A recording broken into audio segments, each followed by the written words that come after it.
Requiem for a Dream was never meant to succeed. Too bleak, too disturbing, too relentless for most audiences. And yet, it became unforgettable. Behind the camera, real addicts slipped in as extras. Actors were banned from sugar and even sex to keep their edge raw. The director himself said making it felt like going to war. These are 20 weird facts about Requiem for a Dream you didn't know. And trust me, they're darker than the nightmare you saw on screen. Think the nightmare's over? Think again. At the very end, there's a bonus fact so twisted it makes the rest look tame. Miss it, and you'll never see Requiem for a Dream the same way again. Stay till the end if you dare. And if you crave more stories this dark, hit subscribe, because what's coming next is even more terrifying. Fact number 1. Real drug addicts were the extras. Some extras weren't acting at all. They were living it. During a crucial supermarket scene, Aronofsky made a shocking decision. He cast real drug addicts as background extras, wanting authentic desperation on screen. But here's where it gets insane. Some of these extras actually injected themselves with drugs during filming. The line between fiction and reality didn't just blur, it completely disappeared. The result? An unsettling authenticity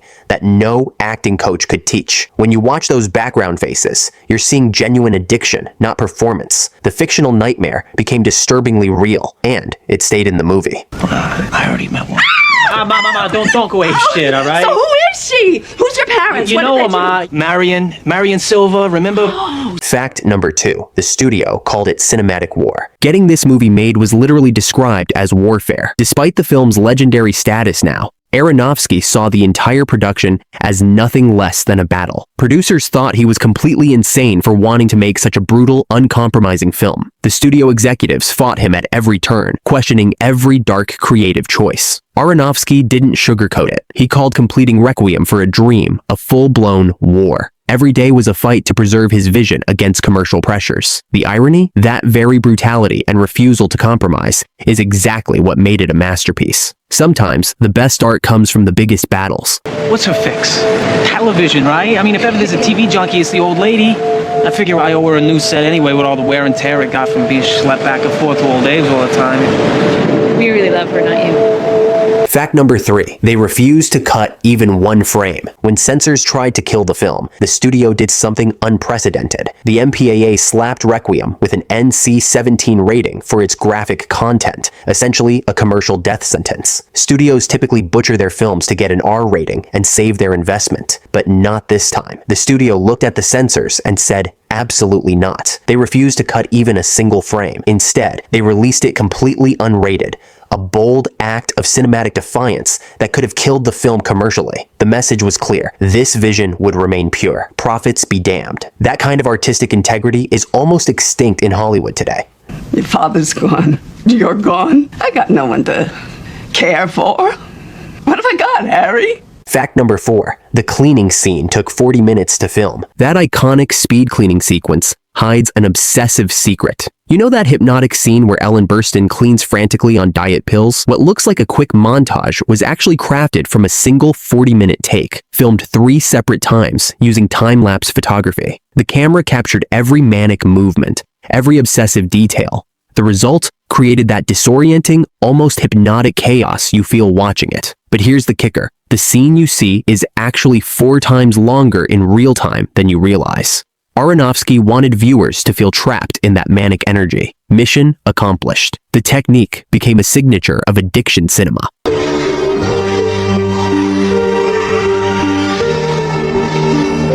Fact number 5. 2 screenplays, 1 twisted mind. The screenplay coincidence that defied all odds. Here's something that sounds impossible, but actually happened. Darren Aronofsky and author Hubert Selby Jr.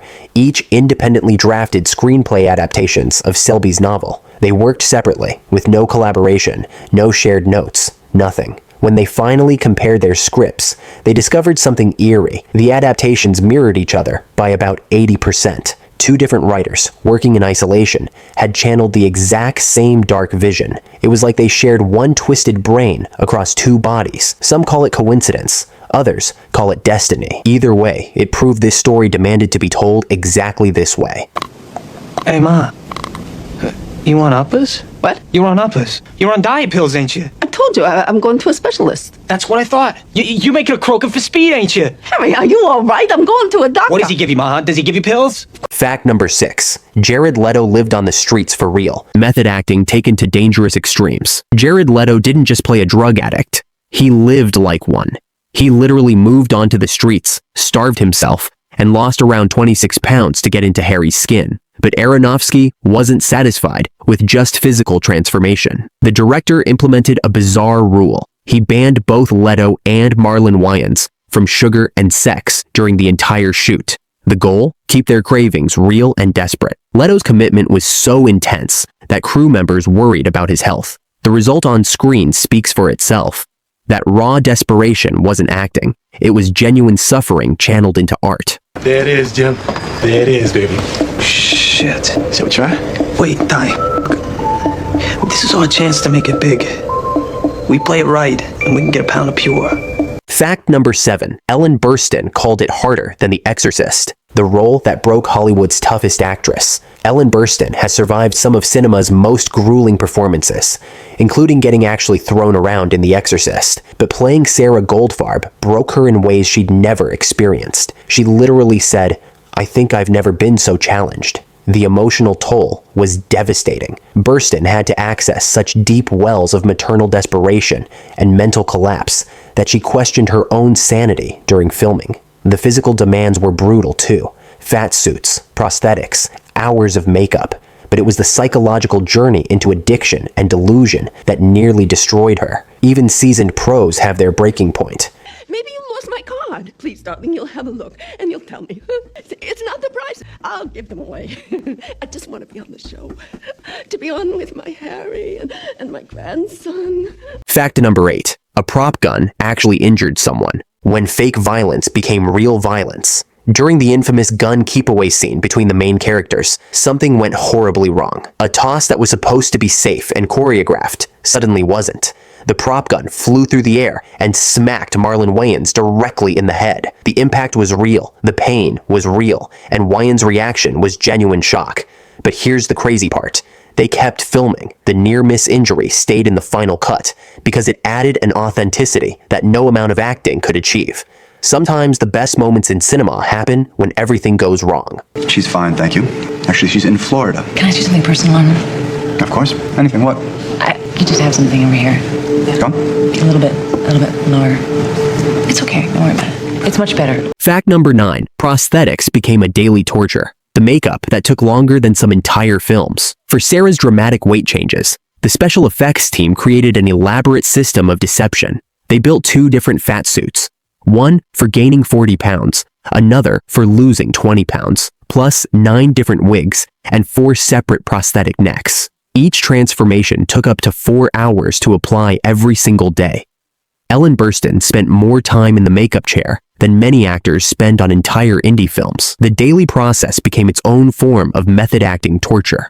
She was literally trapped inside the character's physical deterioration. The results were so convincing that audiences couldn't tell where Burstyn ended and the prosthetics began. I thought I'd catch a little sun today. Really? Well, in a box you'll catch it. Why don't you just relax and think how gorgeous you look with your new red hair, huh? Today the hair, tomorrow the sun. Fact number 10. Split screen showed dual mental collapse, a visual technique that put you inside madness. Aronofsky used split screen shots to create something terrifying, simultaneous mental breakdowns from multiple perspectives. You weren't just watching characters collapse, you were experiencing their fracturing reality from several angles at once. The technique forced viewers to live through addiction's chaos in real time. Your eyes couldn't focus on just one thing, just like an addict's fractured attention. It was visceral storytelling at its most daring, cinema as psychological assault rather than entertainment. The split screen became a visual metaphor for minds splitting apart, revolutionary filmmaking disguised as technique. Hey, you know something? I always thought you were the most beautiful girl I ever seen. Ever since I first saw you. That's nice, Harry.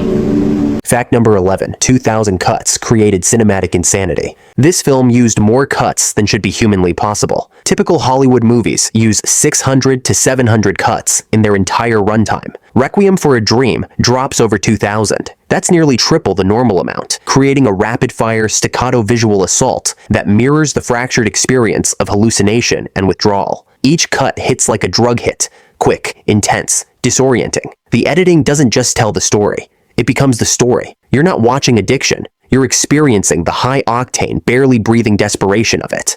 The technique was so intense that some viewers reported feeling genuinely nauseous. When cinema makes you physically sick, you know it's working.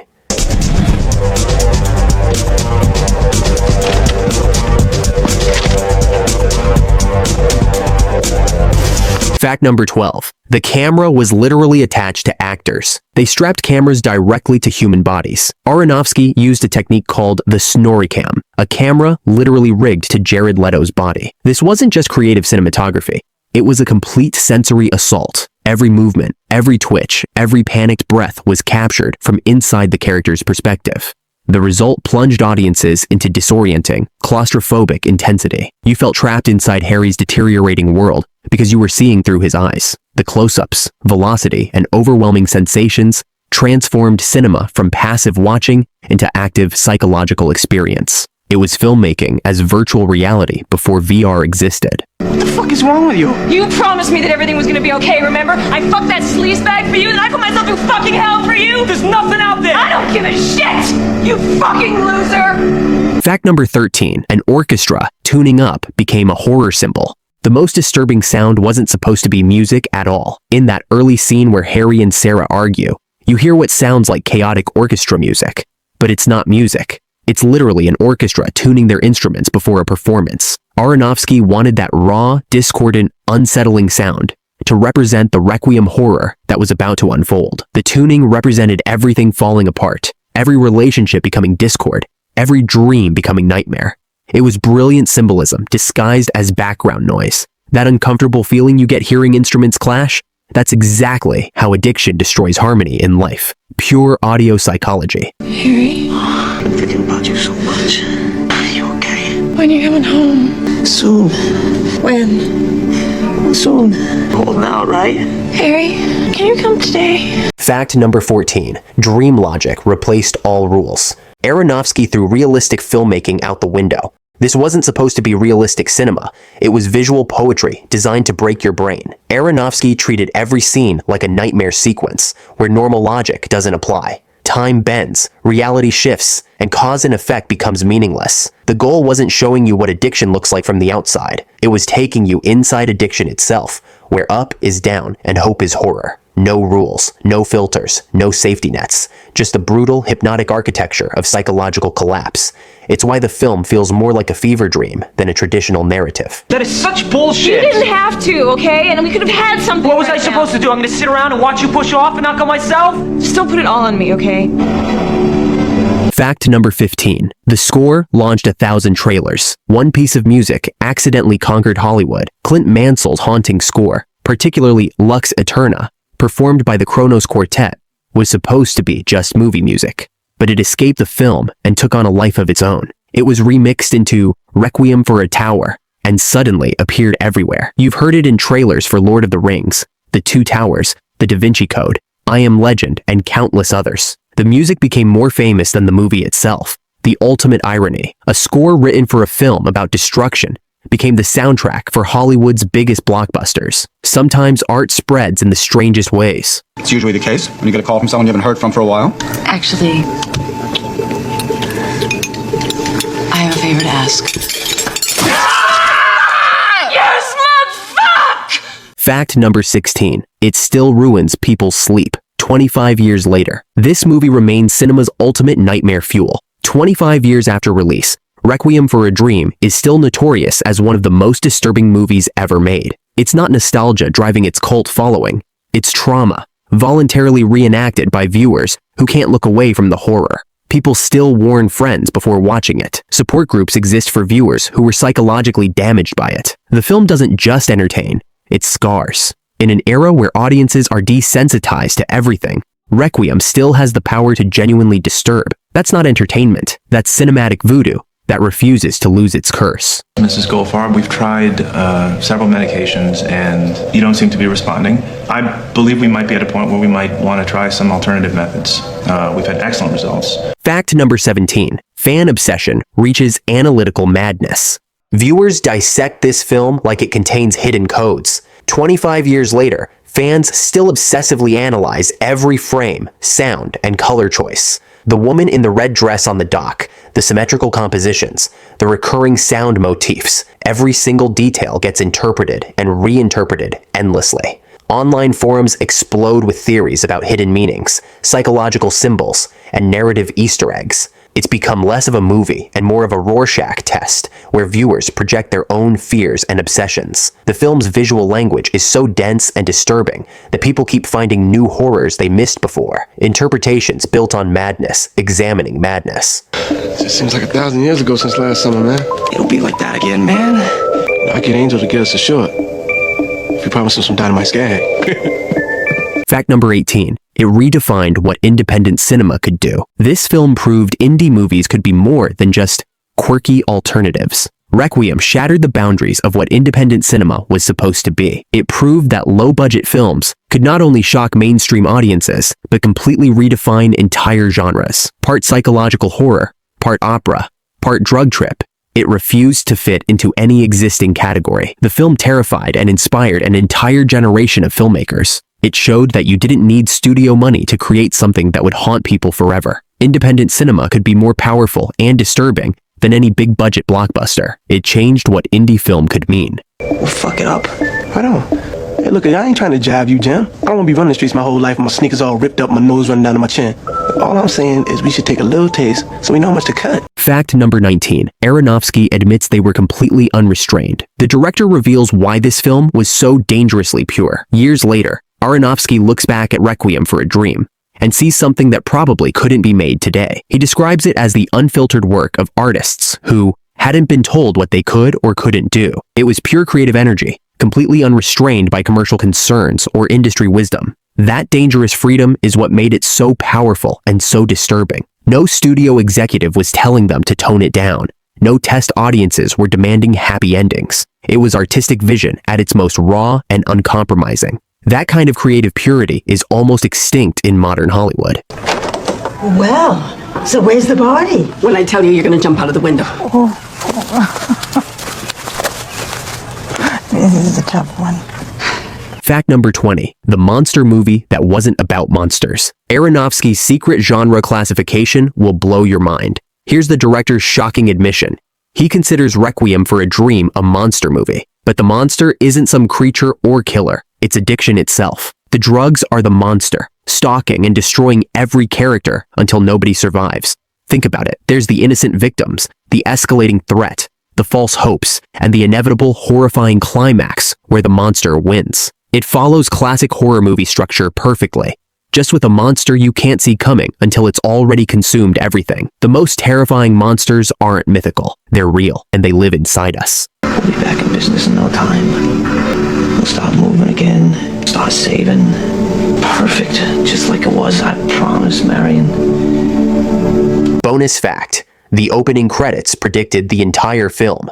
The film's fate was sealed before it even started. In the opening credits, you hear the Kronos Quartet tuning up their instruments, followed by a single tap on the music stand from the conductor. Aronofsky revealed that this wasn't just atmospheric music, it was the entire movie in miniature. The tuning represents everything falling apart, relationships becoming discord, dreams becoming nightmares. That single conductor's tap, it's the moment everything begins. The first hit that starts the descent into hell. The opening credits literally contain the film's DNA. Chaos briefly organized before complete collapse. It's filmmaking as prophecy. From the first second, the movie is telling you exactly what's going to happen, but you won't understand until it's too late. It started as a low-budget indie film that nobody wanted to make, but somehow, that dangerous, uncompromising vision became one of cinema's most unforgettable nightmares. If you're into disturbing movie secrets and the darkest corners of Hollywood history, hit subscribe, because we're just getting started,